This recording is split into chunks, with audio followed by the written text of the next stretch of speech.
भारत को हिंदू राष्ट्र घोषित करने की मांग को लेकर आमरण अनशन करने वाले महंत परमहंस दास ने अब राष्ट्रपति रामनाथ कोविंद को पत्र लिखकर इच्छा मृत्यु की मांग की है। पत्र में परमहंस दास ने लिखा है कि अगर उनकी मांगें पूरी नहीं की जा सकती हैं तो उन्हें इच्छा मृत्यु की इजाजत दी जाए।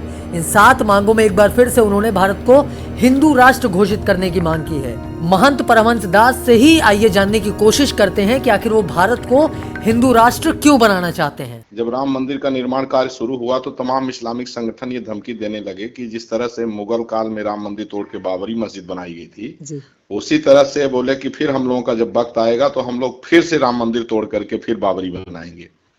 तो इस तरह के जब तमाम बयान आने लगे तो इसको लेकर के मैं बहुत आहत हुआ और मुझे ऐसा लगा कि भारतीय न्याय व्यवस्था पर जिनको विश्वास नहीं है उनकी नेशनलिटी समाप्त होना चाहिए।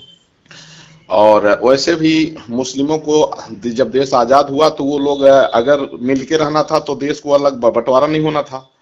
और देश जब डिवाइड हो गया और वो पाकिस्तान बांग्लादेश इस्लामिक राष्ट्र घोषित हो गया तो हिंदुस्तान को हिंदू राष्ट्र घोषित किया जाए।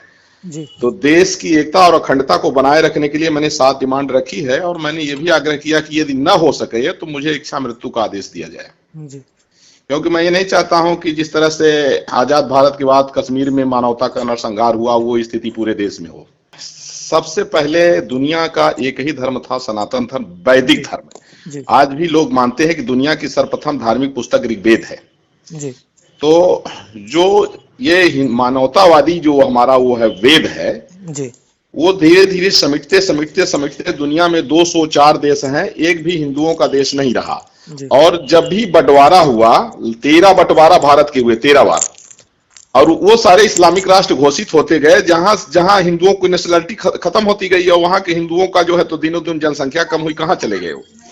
तो मेरा मानना है कि दुनिया में अगर वैदिक धर्म को बचाना है तो भारत को अगर हिंदू राष्ट्र नहीं घोषित किया गया तो आने वाले समय में जिस तरह से कश्मीर जो है हिंदू विहीन हो गया, उसी तरह पूरे देश में स्थिति बनने की संभावना है।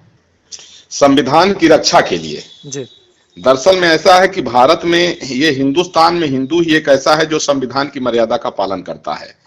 क्योंकि जहां मुस्लिम आबादी सर ज्यादा है हिंदुस्तान में, वहां से अन्य धर्म के लोग पलायन करने के लिए मजबूर हैं।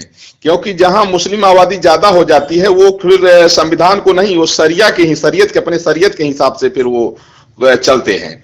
और यही कारण है कि आज वेस्ट बंगाल में जो है लोग रोहिंग्या को जो है तो वहां घुसेड़ ले गए, वहां घुसपैठी को अपना भाई मान लेंगे, लेकिन अगर वह जो है तो गैर मुस्लिम है तो उसको काफिर कह करके और उसके साथ में जो है मानवीय व्यवहार किए जा रहे हैं। तो इसलिए मेरा मानना है कि संविधान की रक्षा के लिए भी हिंदू राष्ट्र बनाना जो है तो आवश्यक है। नहीं तो फिर न तो भारतीय संविधान रहेगा, न तो भारतीय संस्कृति रहेगी, न तो भारतीय संस्कृति को मानने वाले लोग रहेंगे। फिर वही जो है वही हालात सीरिया जैसे हालात हो जाएंगे यहाँ के। आपको बता दें कि 12 अक्टूबर को महंत परमहंस दास ने भारत को हिंदू राष्ट्र घोषित करने के लिए आमरण अनशन शुरू किया था। बाद में उनका स्वास्थ्य बिगड़ा तो प्रशासन ने उन्हें जबरन अनशन से उठाया था।